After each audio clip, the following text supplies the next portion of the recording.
Previously nga mga tropa, gumawa tayo ng topic kung saan ipinag-compare natin yung Epson at Canon. Yung Epson model na Epson 5290, ikinumpara natin siya sa Canon G4770. At mga tropa, kahit papano naman natuto kayo dun sa sinabi ko. Kahit papano din may mga point ako na hindi ko masyado alam kasi hindi naman ako user ng Canon. And nagbabase lang tayo kung ano yung nakalagay sa website. At maraming salamat sa mga nagko-confirm or yung mga user din ng Canon, kagaya na itong nag-comment sa atin. Sabi niya dito, i-confirm lang din daw niya na meron ngang maintenance cartridge si Canon at meron din siyang chip kagaya ng mga bagong model ng Epson printer. At once daw na ma-full yung pinaka microchip niya, magpapalit ka na ng maintenance cartridge na talaga, which is ayan naman yung tinatawag na counterpart niya sa Epson, yung maintenance box or yung waste ink tank na tinatawag mga tropa, no? At kahit daw labahan yung pinaka foam nung Canon na printer, yung kanyang maintenance cartridge na tinatawag, mag-i-error pa rin yung kalalabasan dahil nga puno na or na-reach na nung microchip yung pinaka certain number o prints na nagawa nung pinaka printer mo. Kaya naman papalitan mo talaga yon at bibili ka ng bago. Kaya daw dun naman daw bumabawi si Canon sa mga consumables, kasi nga nabanggit ko dun sa video na yon na yung mga Canon, HP at kung ano-ano pang ibang mga printer na nung araw yung meron lang silang dalawang printer head na tinatawag or ayan nga yung mga cartridge. Halimbawa sa HP na dati kong ginagamit, meron siyang pinaka cartridge para sa black or yung printer head niya para sa black na nandun na mismo yung ink. Meron siyang cotton, nandun sa cotton yung pinaka ink na gagamitin mo, and meron namang isa pang cartridge na nandun nakalagay yung cyan, magenta and yellow. Once na maubos mga tropa yung pinaka yellow mo na kulay dun sa cartridge ng color,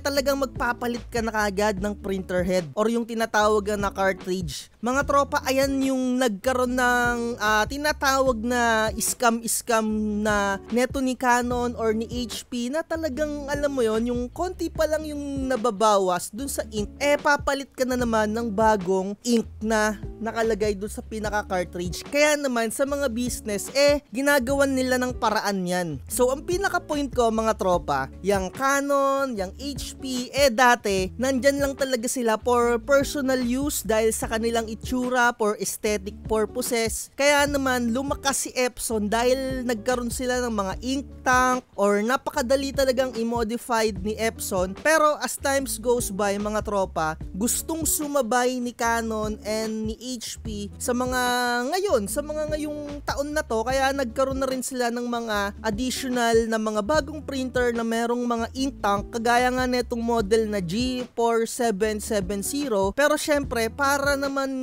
kumita pa rin sila dahil hindi nabibili madalas ng pinaka printer head or cartridge dahil meron na silang pinakatangke na paglalagyan ng ink, dito sila bumabawi sa mga consumables, na which is true, 'di ba? So sa Canon talagang papalitan mo dahil hindi ko alam kung nare-reset yung pinaka maintenance box nila. Pero sa Epson, yung maintenance box ng mga luma, huhugasan mo lang, lalabahan mo lang, and yung mga bagong model, nakakabili ng resetter. Kaya the best pa rin talaga si Epson for printing business. Sa mga papasukin ninyong larangan, alamin nyo yung mga brand ng model ng printer or yung mga equipment na talagang para sa business mo siya magagamit or hindi lang siya pang aesthetic purposes or yung maganda lang tignan. 'Di ba? Yung medyo kahit papaano hindi siya ganun kagandahan pero talagang pang business naman talaga. Pero hindi ko pa rin kayo dinidespise kung gusto nyong Canon talaga yung brand ninyo, ganun talaga ang bilhin ninyo. So ngayon, hindi nagkakalayo yung presyo ng Epson 5290 versus Canon G4770. araw. Ayan, ang gusto ko lang gawin sa vlog natin ngayon basagin yung mga haka-haka na mga nagpe-fake vlog or yung mga kulang sa research ng mga tao. Meron lang din kasi kung napanood dito na isang vlog, sinasabi niya dito, panoorin nyo na lang to, no, or bisitahin nyo etong si JMR Vlog, kung sino man tong Poncio Pilato na to. Nag-vlog siya, pumunta siya sa Odeon Mall and meron siyang nakita dito pagbibilihan ng printer. May nabasa siya na sinasabi niya hindi daw i-reset si Canon or unlimited prints. Mga tropa, babasagin ko lang yung mga details na to. So eto, painggan lang natin ng saglit, no? Maganda itong Canon pala, wala siyang no print page count.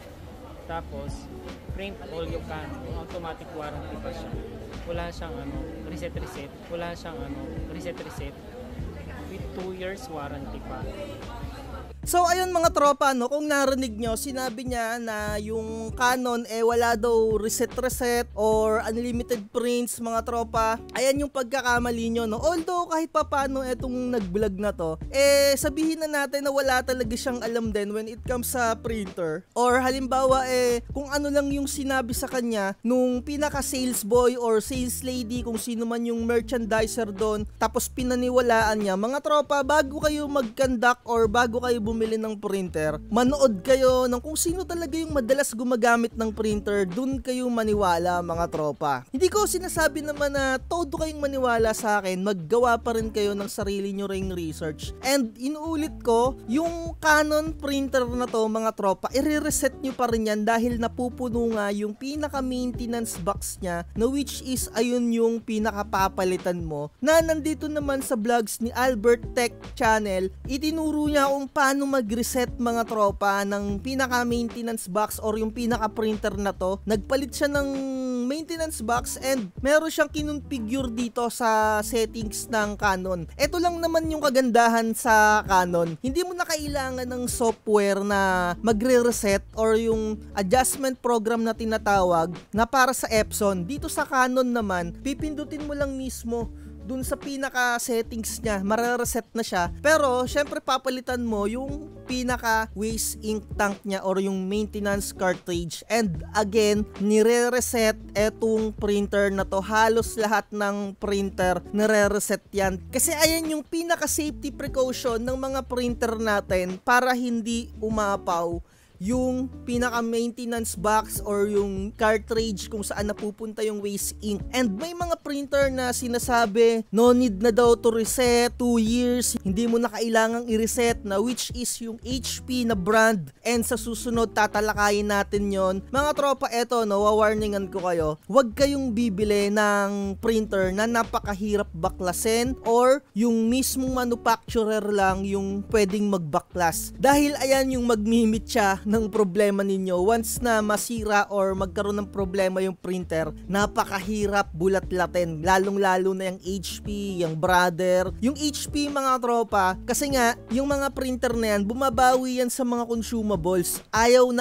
niya na mabubuksan ninyo ng kung sino-sinong Poncio Pilato yung kani-kanilang printer. Kasi paano nga naman, 'di ba? Pagkabili ng printer, bahala ka na sa buhay mo. Ang gusto nila, babalik sila sa'yo. Kaya naggagawa sila ng mga printer na, alam mo yon, na sinasabi na no need to reset, hindi na pupuno yung waste ink tank, may mga ganyan. Tapos ang gusto kasi nila, pupunta ka mismo sa kanilang technician or sa service center, na which is ayan naman yung advantage talaga ni Epson, kasi napakadali lang yung bulat-latin, mga tropa. 2 to 3 lang yung mga screws niyan and ma-open mo na kahit wala kang idea sa pagkukumpuni ng printer na yan. Kaya talagang sobrang I highly recommend etong mga Epson printer laban sa mga Canon, sa mga HP, sa mga Brother. And nasa sa inyo pa rin kung anong gusto nyong gamitin. Pero gusto ko lang i-shoutout din yung printer ko, no? Halos parang 1 taon na sa akin etong Epson 5290. Buti na lang talaga nakabili ako last year na etong Epson 5290. Kasi lalo ngayon sa online nagtataas dahil syempre nagkaroon na ng BAT, yung additional BAT sa online kung bibili kayo sa online. Pero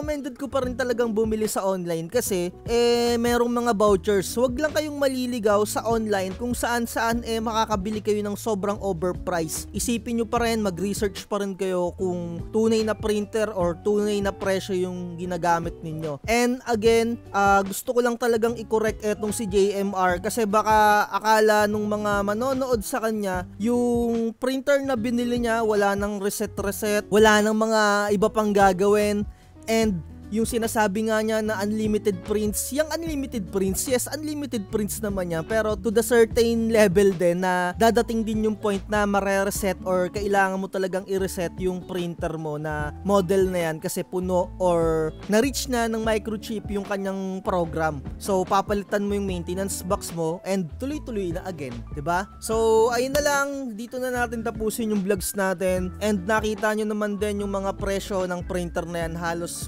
lapit lang din talaga, and halos same lang din talaga sila ng specs. Panoorin nyo na lang sa description yung link, ilalagay ko dyan yung pinaka-comparison ng video na to na Epson 5290 versus Canon G4 770. So ayun lang, manood kayo ng iba't ibang tao hanggang sa makarating kayo kung sino yung Poncio Pilato na talagang alam niya or kaya niyang ipaliwanag sa inyo yung pagkakaiba ng printer. Hindi yung meron lang kayong napanood na sobrang daming subscribers nagpapaniwala na kayo. Wag ganon mga tropa. So like, share, and subscribe. Lagi ko sinasabi, wag magpapauto. Bye-bye.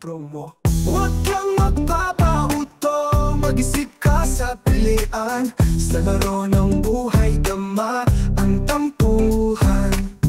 Di lahat ng nagpa-hype siguradong totoo, sarili lang.